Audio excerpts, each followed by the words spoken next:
ॐ भूर्भुवः स्वः तत्सवितुर्वरेण्यं भर्गो देवस्य धीमहि धियो यो नः प्रचोदयात्। ॐ शांति शांति शांति।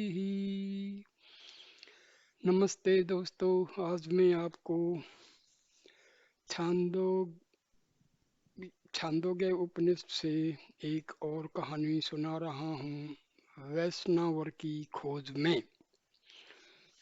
तो सुनिए, ये बहुत ही शिक्षाप्रद कहानी है, बहुत पुरानी बात है। इसी हमारे देश में 5 बहुत बड़े कुलपति रहते थे। कुलपति उन्हें कहते हैं जो हजारों विद्यार्थियों के भोजन वस्त्र का स्वयं प्रबंध रखते थे और उन्हें पढ़ा लिखा कर 25 वर्ष की उम्र तक सभी शास्त्रों में पंडित बना देते थे। आजकल की तरह न तो छात्रों से पढ़ाई की फीस ली जाती थी और न भोजन आदि का कोई खर्चा रहता था। बड़े बड़े राजा महाराजा उन कुलपतियों की हर एक तरह से सहायता तो करते ही थे, दूर दूर देहात तक में गृहस्थों के घर से उन विद्यार्थियों के लिए भोजन मिलता था। एक एक कुलपति के पास 10-10 हजार विद्यार्थी रहते थे। जिन 5 कुलपतियों की कथा हम बता रहे हैं वे अपने समय के महान कुलपति थे। उनका दूसरा नाम महाशाल था, जिसका अर्थ होता है असंख्य विद्यार्थियों वाली पाठशाला के कुलपति। उन 5 कुलपतियों का नाम इस प्रकार था: उपमन्यु के पुत्र प्राचीन शाल, पुलुस के पुत्र सत्ययज्ञ, भल्लव के पुत्र इंद्रदुमन, शर्कराक्ष के पुत्र जन और अश्वत्राक्ष के पुत्र बुडिल। ये सब वेदों के बहुत बड़े पंडित तो थे ही, साथ ही बहुत बड़े गृहस्थ और गांवों के स्वामी भी थे।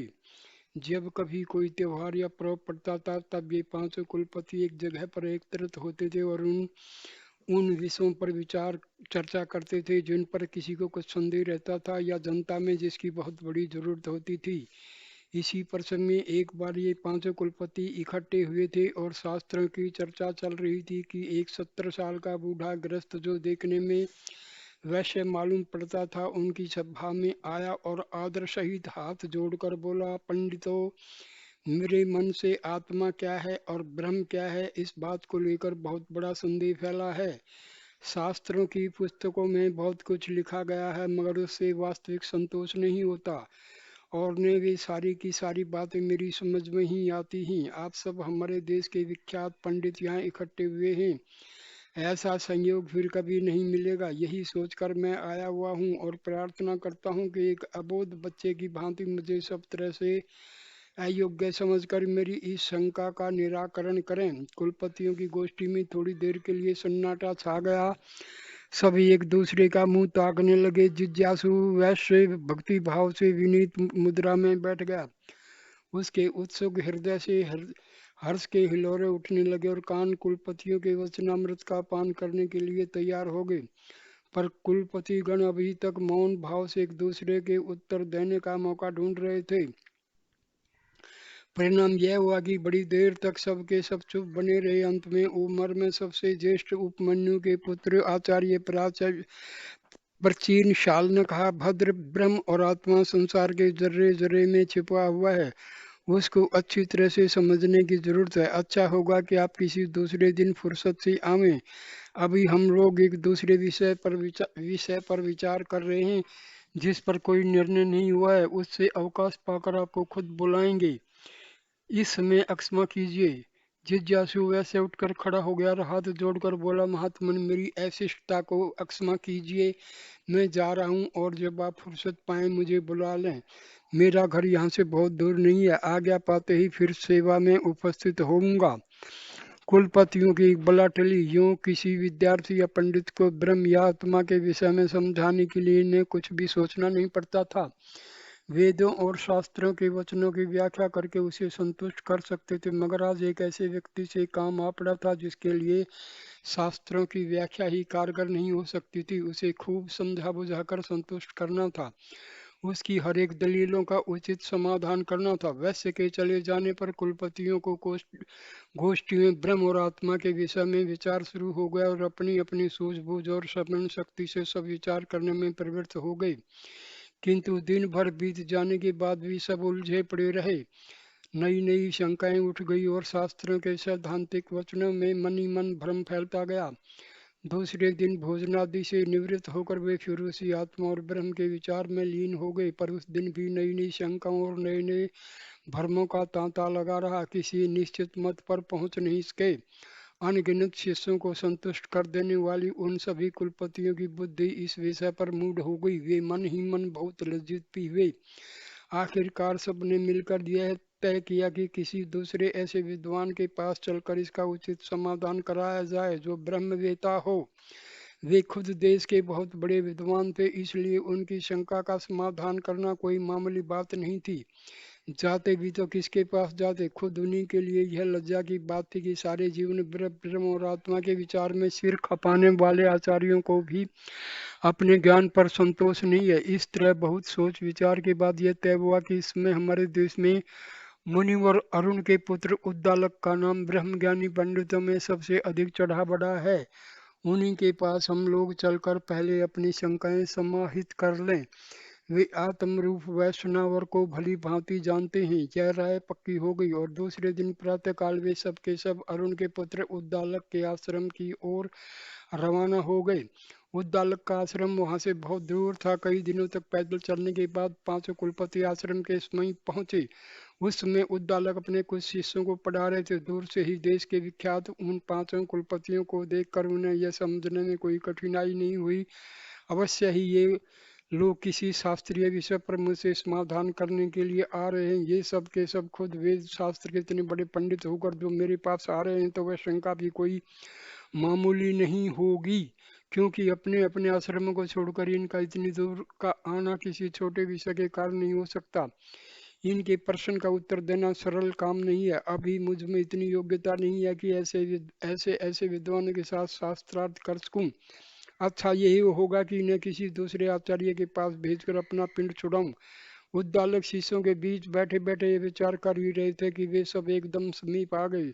शिष्यों समेत उठकर उद्दालक ने उन पांचों महान कुलपतियों का अभ्यागत सत्कार किया। कुशल मंगल पूछ लेने और अपने शिष्यों के चले जाने के उपरांत उद्दालक ने अपने अतिथियों से आने का प्रयोजन पूछा। उनमें से वयोवृद्ध प्राचीन शाल ने संक्षेप में अपनी बातें बता दी। उद्दालक की बात सच निकली। वह थोड़ी देर तक जो बिल्कुल चुप रहे, फिर मुस्कुराते हुए विनीत स्वर में बोले, भगवान आप सबके दर्शन का सौभाग्य प्राप्त कर शिष्य समेत में धन्य हो गया। अतिथि सत्कार के आचारों के अनुकूल मुझे इस सब तरह से आपको संतुष्ट और प्रसन्न करना चाहिए, पर मैं देख रहा हूँ कि मेरे दुर्भाग्य से आप सबको संतुष्ट करने वाली चीज मेरे पास नहीं है।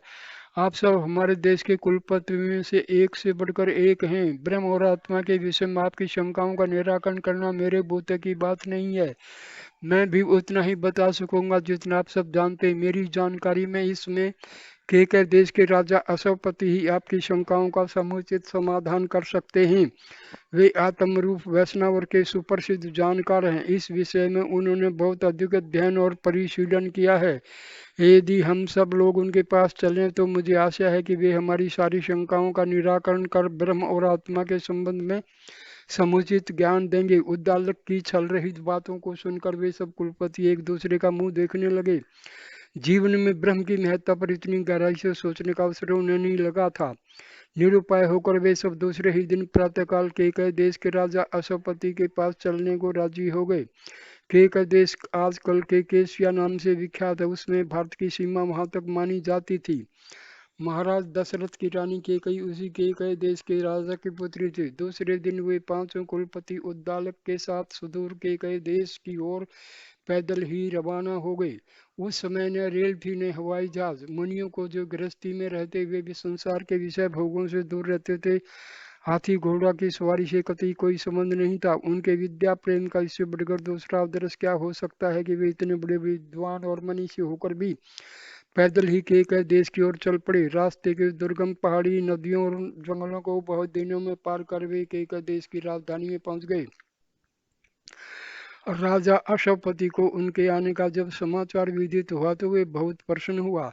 अपने पुरोहित और गुरु को साथ लेकर उसने उन सभी की अगवानी की और अतिथिशाला में लिबास जाकर उनके स्वागत समादर का विधिवत प्रबंध किया। भोजन आदि की व्यवस्था हो जाने के बाद वह उनसे पूर्ण विश्राम करने की प्रार्थना कर दूसरे दिन प्रातःकाल मिलने का वचन देकर रनिवास में चला गया। राजपुरोहित और राजगुरु भी दूसरे दिन प्रातःकाल मिलने की बात करके अपने अपने निवास की ओर चले गए। रास्ते की परेशानियों से थके हुए आचार्य ने वह रात बड़े आराम से बिता दी। दूसरे दिन ब्रह्म मुहूर्त में नित्य क्रम के अनुसार उनकी नींद टूटी और वे स्नान ध्यानादि से निवृत्त होकर राजा के आगमन की प्रतीक्षा में लग गई। राजा ने रात में अपने मन में सोचा था कि इन मुनियों का आगमन हमारे यहाँ निश्चय ही कुछ आर्थिक कठिनाइयों के कारण हुआ होगा। इसलिए उसने प्रातःकाल प्रधानमंत्री और कोषाध्यक्ष को बुलाकर एक एक कुलपति को देने के लिए एक एक सहस्र मुद्रा, सुवर्ण मुद्रा, 100 गायें और अन्य बहुतरी सामग्री के साथ अतिथिशाला में चलने का आदेश किया। इन सब सामानों को साथ लेकर वह अतिथिशाला में पहुंचा, जहाँ वे ब्रह्म जिज्ञासु की प्रतीक्षा में आतुर हो रहे थे। दंड प्रणाम के अनंतर राजा अश्वपति ने उन 6 आचार्यों से अपनी तुच्छ भेंट स्वीकार करने की विनत प्रार्थना करते हुए कहा, पूज्य ब्राह्मण, मेरी धृष्टता को अक्षमा कीजिए जो आप सबको इतनी दूर आना पड़ा। मैंने इधर आपके आश्रमों के बारे में कोई जानकारी नहीं प्राप्त की कि वे किस प्रकार चल रहे हैं। आज आप सबको आया देखकर यद्यपि मुझे प्रसन्नता हो रही है, पर मन में मैं बहुत लज्जित भी। यह मेरी भेंट स्वीकार कीजिए। जिन अन्य वस्तुओं की आवश्यकता हो उनके लिए निसंकोच आदेश कीजिए, मेरा सर्वस्व आपका है। थोड़ी देर तक कुलपतियों में एक दूसरे की ओर ताकते रहे, फिर सबके मुख संकेत से उद्दालक ने मुस्कुराते हुए कहा, राजन, हमें आपके धन की कोई आवश्यकता नहीं है। आपकी कृपा से हम सबों के आश्रम निर्बाध रूप से चल रहे हैं। इतनी वस्तुएं ले जाकर हमें बेकार के झंझट नहीं बढ़ाने हैं।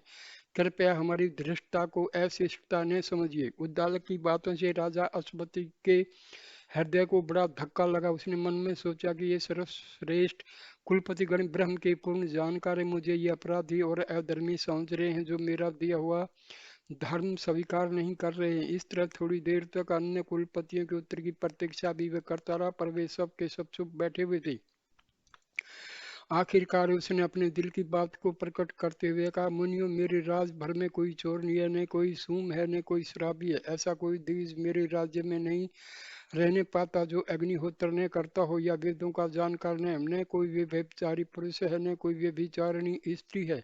इस तरह मेरा धन सब तरह से शुद्ध है। फिर तब ऐसा कौन सा कारण है जो मेरे दिव्य धन को आप लोग नहीं लेना चाहते?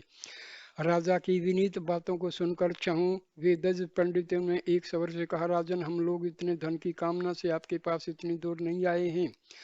राजा अश्वपति को मुनियों के इस वाक्य से ये संदेह हुआ कि मेरा दिया हुआ धन बहुत कम है, ये इतने से अधिक धन या सम्मान प्राप्ति की आशा करके यहाँ आए हुए हैं। उसने कहा, आदरणीय आचार्यों, मैं शीघ्र ही एक बहुत बड़ा यज्ञ करने वाला हूँ। उस यज्ञ में आप सब लोगों को ही प्रधान याजक यज्ञकर्ता नियुक्त करूंगा और उस पद के अनुरूप विपुल दक्षिणा भी दूंगा। इसलिए आप लोग कृपा करके कुछ दिनों तक यहाँ रुकिए, मैं बहुत शीघ्र ही उसका समारंभ करूंगा। मुनि ने उत्तर दिया, राजन, हम लोग धन की इच्छा करके इतनी दूर नहीं आए हैं, अतएव आप यह धन तथा वह धन सब अपने दूसरे अतिथियों या पंडितों को देने की कृपा करें। हमें तो आप उस आत्म रूप वैष्णव का ज्ञान बताएं जिसका अध्ययन आपने बहुत गहराई के साथ किया है। राजा चुप हो गया। मुनियों की उत्कट ज्ञान पिपासा को जानकर उसे परम प्रसन्नता हुई। उसने कहा, मुनिवर वृंद, आप सबको आत्म रूप वैष्णव का ज्ञान बतलाने की शक्ति मुझ में नहीं है। राजकाज और ब्रह्म चिंतन में बड़ा अंतर होता है, फिर भी अपनी बुद्धि के अनुकूल अपनी परीक्षा दूंगा। मैं चाहता हूं कि आप सब बहुत दूर से अनेक कठिनाइयों को झेल कर यहाँ आए हुए हैं, खूब विश्राम कर लें, तो कल प्रातःकाल इस विषय पर विशेष चर्चा की जाएगी। कुलपतिगण सहमत हो गए। राजा अश्वपति मंत्री और कोषाध्यक्ष के साथ उन वस्तुओं को लेकर अतिथिशाला से बाहर चले आया। दूसरे दिन कुलपति लोग हाथों में समिधा लेकर शिष्य भाव से खुद राजा अश्वपति के पास पहुंचे, क्योंकि उन्हें आज उसी से शिक्षा ग्रहण करनी थी। उनको समीप आते देखकर राजा ने सबको बैठने का उचित स्थान दिया और सबसे पहले वयोवृद्ध उपमन्यु के पुत्र प्राचीन शाल से पूछा, उपमन्यु, सबसे पहले मैं यह जानना चाहता हूँ कि आप किस आत्मा की उपासना करते हैं? प्राचीन शाल ने उत्तर दिया, राजन, मैं तो सर्वदा स्वरूप की उपासना में लीन रहता हूँ। अश्वपति ने कहा, उपमन्यु, जिस जिस सौर गुरुप आत्मा की उपासना में आप सदा लीन रहते हैं, वह विश्व आत्मा का ही तेजो में रूप है। वैष्णव और का अर्थ ही है समस्त चराचर जगत में व्यापक ब्रह्म। यही कारण है कि आपके घर में सोमरस का समुचित प्रयोग होता है और आप अन्न को खाकर भली भांति पचाने में समर्थ होते हैं। प्रिय वस्तुओं का दर्शन भी उसी तेज से करते हैं। आपकी तरह जो व्यक्ति विश्व आत्मा रूप वैष्णव की उपासना इस प्रकार सौर्य के रूप में करता है, वह रुचि के साथ अन्न भक्षण करता है और उसे भली भांति पचाने में समर्थ भी होता है। वही प्रिय वस्तुओं का दर्शन करता है और उसी का वंश वैदिक महिमा से सर्वदा उज्जवल रहता है। स्वर्ग ही आत्मा का शीर्ष स्थान अर्थात सिर है। पर यदि आप उसके ज्ञान की प्राप्ति के लिए इस प्रकार विनीत शिष्य के वेश में मेरे पास नहीं आए होते तो निश्चय ही अभिमान एवं अज्ञान के कारण आपका सिर धड़ से अलग हो गया होता, क्योंकि वह सर्वोक्त तो विषात्मा का एक अंश मात्र है, न कि संपूर्ण अंग। राजा अशोपति राजा अशोपति की उक्त मर्म भरी वाणी सुनकर प्राचीन शाल का रहा सहा गर्व भी गल गया। उनकी आंखों से अहमन्यता का नशा उतर गया। भीतर मन में एक ज्योति पुंज सा भासमान होने लगा। वह सिर झुकाकर खड़े रह गए। राजा ने उसके बाद प्रलुष के पुत्र सत्य से इशारा करते हुए पूछा, मुनिवर आप तो वेद्यों में प्रधान माने जाते हैं, मैं जानना चाहता हूँ कि आप किस आत्मा की उपासना में रात दिन लगे रहते हैं। सत्ययज्ञ ने कहा, विनीत सवर में उत्तर दिया, राजन मैं तो तीनों बेला में भगवान भास्कर की आराधना किया करता हूँ। राजा अशोकपति ने कहा, मुनिवर आप जिस भास्कर रूप आत्मा की उपासना में तीनों बेला लगे रहते हैं, वह वैष्णव रूप आत्मा का ही स्वरूप है। यही कारण है कि आपके कुल में अनेक रूप दिखाई पड़ते हैं। रथों को खींचने वाले घोड़े या खच्चर आपकी आज्ञा का पालन करते हैं। आपकी दासियां भी मूल्यवान मुक्ताओं का हार पहनती हैं। आप सुरुचिपूर्ण अन्न को खाकर भली भांति पचाने में समर्थ हैं और सदा प्रिय वस्तुओं का दर्शन करते हैं। आपकी तरह जो व्यक्ति इस रूप में वैष्णव रूप आत्मा की उपासना करता है, वह भी अन्न खाकर पचाने में समर्थ होता है और प्रिय वस्तुओं का दर्शन करता है। उसके वंश में वैदिकों की महिमा सदा छाई रहती है और वही भास्कर वैष्णव और आत्मा की आंख है। पर यदि आप मेरे पास ज्ञान प्राप्ति के लिए नहीं आए होते तो अज्ञानता और अभिमान के कारण निश्चय ही आपकी दोनों आंखें फूट जाती, क्योंकि भास्कर सूर्य उस वैष्णव और आत्मा का केवल एक अंश है, पूर्ण अंश नहीं। उन्हें पूर्ण समझने का दंड तो आपको भुगतना ही पड़ता, पर अच्छा हुआ कि आप समय रहते सचेत हो गए। सत्ययज्ञ की जिज्ञासा शांत हो गई। वह चुपचाप निर्निमेष नेत्रों से राजा अशोकपति के तेजो में मुखमंडल की ओर देखने लगे। तदंतर राजा ने भल्लव के पुत्र आचार्य इंद्रद्युम्न की ओर संकेत करते हुए कहा, भल्लव वे आप तो पूज्य आचार्य व्याघ्रपाद के वंशज हैं, जिनका पवित्र नाम आज भी वेद ज्ञानियों में श्रद्धा के साथ लिया जाता है। आप स्वयं सहस्रों विद्यार्थियों के आचार्य और वेदों की महिमा के पूर्ण जानकार हैं। मैं आपसे यह भी जानना चाहता हूँ कि आप किस आत्मा की उपासना करते हैं। इंद्रद्युम्न ने निसंकोच उत्तर दिया, राजन मैं तो सदा गतिशील रहने वाले वायुदेव की उपासना करता हूँ, क्योंकि मेरी दृष्टि में वही सबसे महान महिमा में है। अश्वपति ने कहा, भाल्वे आप जिस वायु रूप आत्मा की उपासना करते हैं, वह विश्वात्मा वैष्णव के विभिन्न पथों में बहने वाला, इसलिए आपकी आज्ञा के अनुसार अनेक राजाओं की सेना विविध क्षेत्र में गमन करती हैं और अनेक तरह के रथों की पंक्ति आपके पीछे पीछे चलती हैं। आप रुचि के साथ सुस्वादु भोजन करके उसे पचाते हैं और प्रिय वस्तुओं का दर्शन करते हैं। आपकी तरह जो व्यक्ति इस रूप में विश्व आत्मा की उपासना करता है, वह भी रुचि के साथ भोजन करके पचाता है और प्रिय वस्तुओं का दर्शन करता है। यही नहीं, उसके विपुल वंश में वैदिकों की अपार महिमा सदा छाई रहती है। वायु उस विश्व आत्मा का प्राण स्वरूप है। यदि आप ब्रह्म के पूर्ण ज्ञान के लिए मेरे पास यहाँ तक नहीं आते तो अभिमान और अज्ञानता के कारण आपके प्राणों की गति ही रुक जाती। आचार्य इंद्रद्युम्न को अपने उच्च वंश एवं ब्रह्म ज्ञान का सचमुच बड़ा अभिमान था। राजा की उक्त बातों से आज उन्हें पहली बार अपनी अल्पज्यता का बोध हुआ। लज्जा से अवनत मुख होकर वह अपने पैर से जमीन को रेतने लगे। तदंतर राजा ने उनकी बगल में बैठे हुए शर्कराक्ष के पुत्र जन को संकेत करते हुए पूछा, शार्कराक्ष से मैं जानना चाहूंगा कि आप किस आत्मा की उपासना करते हैं। विनीत स्वर में जन बोले, राजन मैं तो सर्वशक्तिमान आकाश की उपासना करता हूँ। राजा अश्वपति ने कहा, भद्र, आप जिस आत्मा की उपासना करते हैं वह विश्व आत्मा का व्यापक रूप है। उसी में उसके अनेक रूपों का समावेश हुआ है। यही कारण है कि आप संपत्ति और संतति से भली तरह भरे पूरे हैं। यही कारण है कि आप रुचि के साथ सुस्वादु भोजन करते हैं और उसे भली भांति पचा लेते हैं।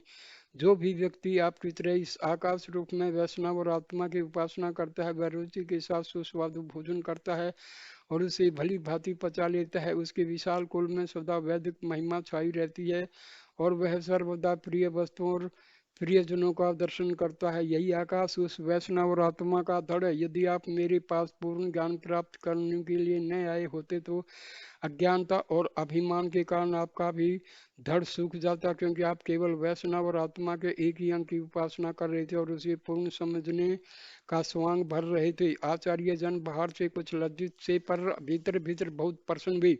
उन्होंने हाथ जोड़कर राजा अश्वपति से कहा, राजन, आप बिल्कुल सच कह रहे हैं। मेरा अभिमान सचमुच बहुत बढ़ गया था। आपने मेरे ऊपर बड़ी कृपा की।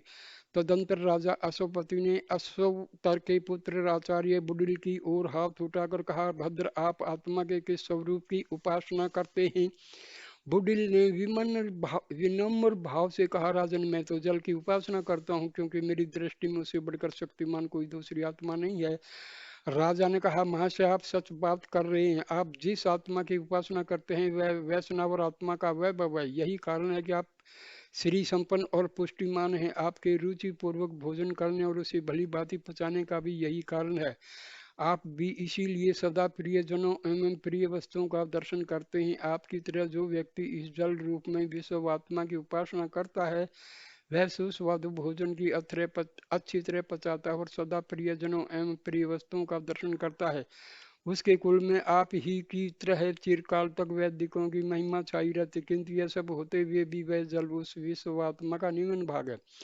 यदि आप अभिमान अज्ञान में उस अल्प ज्ञान के भरोसे पड़े रहते और मेरे पास नहीं आते तो आपके शरीर का निम्न भाग नष्ट हो जाता। बेचारे बुडिल सहम कर अरुण के पुत्र उद्दालक की ओर देखने लगे। तदंतर राजा ने उद्दालक की ओर लक्ष्य करके, भद्र, आप तो ब्रह्म ज्ञानियों में सबसे अधिक प्रसिद्धि प्राप्त कर चुके हैं। मैं आपसे भी यही पूछ रहा हूँ कि भला आप किस आत्मा की उपासना में सदा लगे रहते हैं? उद्दालक ने निसंकोच भाव से कहा, राजन, मैं तो पृथ्वी की उपासना करता हूँ, क्योंकि इसी पर समस्त चराचर जगत टिका हुआ है। राजा अश्वपति ने उद्दालक को भी आड़े हाथों लिया। उसने कहा, आरुणि, आप जिस आत्मा की उपासना करते हैं वह वैष्णवर का चरण प्रांत या प्रतिष्ठा है। यही कारण है कि आप भी विपुल संतति और असंख्य पशुओं द्वारा प्रतिष्ठित हैं। यही कारण है कि आप रुचि के साथ भोजन करके उसे भली भांति पचाने की भी शक्ति रखते हैं और प्रिय वस्तुओं का दर्शन करते हैं। जो व्यक्ति विश्व आत्मा की उपासना आपकी तरह पृथ्वी रूप में करता है वह भी रुचि के साथ भोजन करके उसे पचाता है और सर्वदा प्रिय वस्तुओं का दर्शन करता है। उसके विपुल वंश में चीरकाल तक ब्रह्म ज्ञान की महिमा छाई रहती है। किंतु जैसा कि मैं कह रहा हूँ कि यह पृथ्वी उस विश्व आत्मा का चरण प्रांत है। यदि आप उसे ही संपूर्ण विश्व आत्मा समझकर मेरे पास ज्ञान के लिए न आए होते तो आपके चरणों की चलने की शक्ति सर्वथा नष्ट हो गई होती। उद्दालक भी चुप होकर इधर उधर बगलने झांकने लगे। तदंतर राजा अश्वपति ने उन 6 आचार्यों को संबोधित करते हुए कहा कि महानुभाव, आप लोग वैष्णव और आत्मा को इस तरह अनेक रूपों में समझकर अन्न ग्रहण करते हैं, पर जो व्यक्ति उसके उस विश्व रूप की उपासना करता है जो पृथ्वी से आकाश तक के समस्त प्रदेशों में छाया हुआ है और जो अहम का मूल बीज रूप है, वह समस्त स्वरूपों में और समस्त लोकों में और समस्त आत्माओं में अन्न ग्रहण करता है। आप में और उसमें यही भेद है। कुलपतियों में से वयोवृद्ध प्राचीन श्याल ने विनीत स्वर से फिर पूछा, राजन, उस विश्व आत्मा के विराट स्वरूप को हम यथार्थ रूप में किस प्रकार जान सकते हैं? राजा अश्वपति ने कहा, उपमन्यु, ध्यान देकर सुनिए। उस अखिल जगत व्यापी जगत आत्मा वैष्णव का शिर सर्वलोक है, नेत्र सूर्य है, प्राण वायु है, धड़ आकाश है, निम्न भाग जल है और चरण प्रांत पृथ्वी है। यज्ञों की वेदी उसकी छाती है, कुशा उसकी रोमावली है, गारह पत्ते अग्नि उसका हृदय है, भोजन पचाने वाली जठराग्नि उसका मन है और आहवनीय अग्नि उसका मुख है। उस आहवनीय अग्नि में जो कुछ भी पदार्थ पहले डाला जाता है वही पदार्थ आहुति है, उसे प्राण तृप्त होता है। दूसरे आचार्य सत्यज ने पूछा, राजन प्राण के तृप्त होने से क्या होगा? आशवपति ने कहा, भद्र प्राण की तृप्ति से ही नेत्रों की तृप्ति होती है और नेत्रों की तृप्ति से ही आदित्य भास्कर तृप्त होते हैं। उनकी तृप्ति से स्वर्गलोक तृप्त होता है और स्वर्गलोक की तृप्ति से उन सब की तृप्ति होती है जो सूर्य और स्वर्ग के भरोसे बैठे हुए। उन सब की तृप्ति से यजकर्ता की तृप्ति होती है और वह संतति पशु संपत्ति अन्न तेज और वास्तविक ब्रह्म ज्ञान की महिमा से पूर्ण होता है। इसी प्रकार फिर उसी आहवनीय अग्नि में व्यान वायु के लिए दूसरी आहुति डालनी चाहिए जिसे कर्णेंद्रिय की तृप्ति होती है। कर्णेंद्रिय की तृप्ति की बात इंद्रदुम्न की समझ में ठीक से नहीं आई। वह बोले, राजन कर्णेंद्रिय की तृप्ति का क्या फल होता है? अश्वपति ने कहा, भालवे उन कर्णेंद्रियों की तृप्ति से चंद्रमा तृप्त होता है। चंद्रमा के तृप्त होने से दसों दिशाएं तृप्त होती हैं और दसों दिशाओं की तृप्ति से उन सब की तृप्ति होती है जो चंद्रमा और दिशाओं के भरोसे पर रहते हैं। उन सब की तृप्ति से ही यज्ञकर्ता की वास्तविक तृप्ति होती है और तब वह पशु संपत्ति संतति अन्न तेज और ब्रह्म की महिमा से विमंडित होता है। हे भद्रो, इसी प्रकार इस आहवनीय अग्नि में अपान वायु की तृप्ति के लिए तीसरी आहुति भक्ति समेत डालनी चाहिए जिससे वाणी की तृप्ति होती है। वाणी की तृप्ति वाली बात शर्करक्ष के पुत्र आचार्य जन के मन में नहीं बैठी। वह विनित वाणी में बोले, राजन वाणी की तृप्ति से भला यजकर्ता को क्या फल मिलेगा? अशोपति ने कहा, शार्कराक्ष, वाणी की तृप्ति से ही अग्नि की तृप्ति होती है, अग्नि की तृप्ति से ही पृथ्वी तृप्त होती है और पृथ्वी की तृप्ति से उन सब की तृप्ति होती है जो पृथ्वी और अग्नि के भरोसे जीवन धारण करते हैं। उन्हीं सब की तृप्ति होने से यज्ञ करने वाले की वास्तविक तृप्ति होती है और तभी वह संतति पशु संपत्ति अन्न और तेज से पूर्ण काम होकर ब्रह्म महिमा से समन्वित होता है। हे सौम्य, इसी प्रकार आहवनीय अग्नि में चतुर्थ आहुति समान वायु के उद्देश्य से डालनी चाहिए जिससे मन तृप्त होता है। आचार्य बुडुल ने कहा, राजन मन की तृप्ति से क्या होगा? राजा अशोपति ने कहा, भद्र मन की तृप्ति से मेघ की तृप्ति होती है और मेघ की तृप्ति से बिजली की तृप्ति होती है। बिजली की तृप्ति से उन सब प्राणियों की तृप्ति होती है जो मेघ और बिजली पर जीवन निर्भर करते हैं। उन्हीं सब की तृप्ति से यज्ञकर्ता की वास्तविक तृप्ति होती है और उसे तभी संतति पशु संपत्ति अन्न तेज और अपार ब्रह्म माँ की प्राप्ति होती है। सौम्य, इसी प्रकार उस आहवनीय अग्नि में पांचवी आहुति उदान वायु की प्राप्ति के तृप्ति के लिए देनी चाहिए जिसे वायु की तृप्ति होती है। वायु की तृप्ति वाली बात को सुन अरुण के पुत्र उद्दालक ने पूछा, राजन भला वायु की तृप्ति से यजकर्ता को क्या फल मिलेगा? राजन ने कहा, आरुणी, वायु के तृप्त होने से आकाश तृप्त होता है और आकाश को तृप्त से उन सब जीवों की समूह तृप्ति होती है जो वायु और आकाश पर जीवन निर्भर करते हैं और उन्हीं सब की तृप्ति होने पर यजकर्ता का वास्तविक तृप्ति होती है और उसे विपुल संतति संपत्ति पशु समृद्धि अन्न तेज और ब्रह्म बल की सच्ची प्राप्ति होती है। आचार्यों, जो व्यक्ति इन बातों को जाने बिना यज योगादि करता है उसको वैसा ही फल मिलता है जो दहकते अंगारों को छोड़कर राख की ढेर पर आहुति डालता है। इसके विपरीत जो व्यक्ति इन सब बातों को भली भांति समझ बूझ कर यज करता है उसका यज सब लोकों में सब रूपों में और आत्मा के सब विधियों से समन्वित होता है। उसी को यज्ञ का पूरा फल प्राप्त होता है। जिस प्रकार दहकते आग में पुआल का सूखा तिनका डालने पर तुरंत भस्म हो जाता है, उसी प्रकार इन सब बातों का तत्व समझकर यज्ञ करने वाले व्यक्ति के सब कायिक वाचिक और मानसिक पाप जलकर अपने आप भस्म हो जाते हैं। हे ऋषियों, जिस प्रकार भूखे बच्चे अपनी माताओं को प्राप्त कर सुखी होते हैं उसी प्रकार इस जगत में विविध यातनाओं से घिरा हुआ मानव अग्निहोत्र की शरण में जाकर सुखी होता है और उसी के द्वारा उक्त प्रकार के ब्रह्म का और आत्मा का साक्षात्कार होता है। वह ब्रह्म कहीं अलग नहीं है, यह समस्त चराचर जगत ब्रह्म है। सर्वे खलविदम ब्रह्म। पांचों कुलपतियों की ग्रंथियां छूट गई, शंकाएं विलीन हो गई और कृतज्ञता के अतिरिक्त से उनके हृदय भर आई। दूसरे दिन प्रातःकाल राजा अशवपति ने उन्हें अपने राजधानी से बहुत सम्मान के साथ विदा किया और पहले दिन दी जाने वाली दक्षिणा को अंगीकार करने के लिए बाधित किया। वे सब के सब बड़े प्रसन्न मन से ब्रह्म ज्ञान की ग्रंथि को सुलझाकर अपने अपने आश्रम को लौटे। लौटते समय उन सब के मन में प्रसन्नता और संतोष की लहर दौड़ रही थी, आंखों में हरियाली थी और मन में कई गुना उत्साह था। तो यहाँ पर कथा समाप्त होती है। ओम शांति शांति शांति ही। नमस्कार नमस्कार नमस्कार।